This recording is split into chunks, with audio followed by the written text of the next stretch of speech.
Hello दोस्तों, इस video में शेयर की गई जानकारी धार्मिक पुस्तकों और धार्मिक संस्थानों से मिली जानकारी पर आधारित है। तो आज हम जानेंगे कि जब किसी की मृत्यु होती है तो हमें क्यों दुखी नहीं होना चाहिए। मैं जानती हूँ कि ये बात सुनकर आपको बहुत अटपटा लग रहा होगा, पर ये वीडियो देखने के बाद आपकी राय भी बदल जाएगी। हम सब जानते हैं कि जब किसी व्यक्ति की मृत्यु हो जाती है तो वो आत्माओं की दुनिया में चला जाता है, पर ये नहीं जानते कि आत्माओं की दुनिया ही असल में हमारा असली घर है। पृथ्वी पर आप अस्थायी होते हैं, कुछ समय के लिए ही आप पृथ्वी पर आते हैं। यूं तो हमारे धरती पर आने के बहुत से मकसद होते हैं, पर धरती पर पहुंचकर अनुभव प्राप्त करना और अपनी आत्मा को उच्च स्तर पर पहुंचाना सबसे ज्यादा अहम माना जाता है।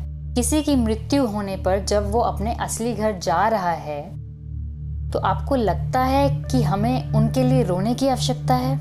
ये तो अच्छी बात है ना, अगर कोई अपने घर जा रहा है तो, है कि नहीं?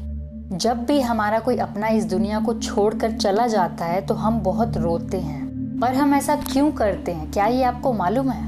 हम इतने आंसू इसलिए बहाते हैं क्योंकि हमारे अंदर बहुत सी भावनाएं होती हैं। हम उस इंसान से भावनात्मक रूप से इतने ज्यादा जुड़े हुए होते हैं कि हम उस इंसान को खोना नहीं चाहते, हम उस इंसान से दूर नहीं रहना चाहते।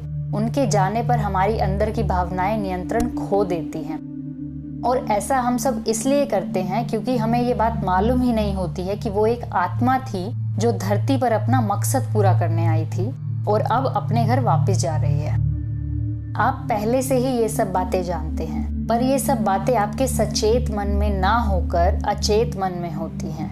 अचेत मन, जिसे अंग्रेजी में सबकॉन्शियस माइंड भी कहा जाता है, हम इसी आध्यात्मिक ज्ञान के द्वारा आपके अचेत मन को जगाने की कोशिश कर रहे हैं।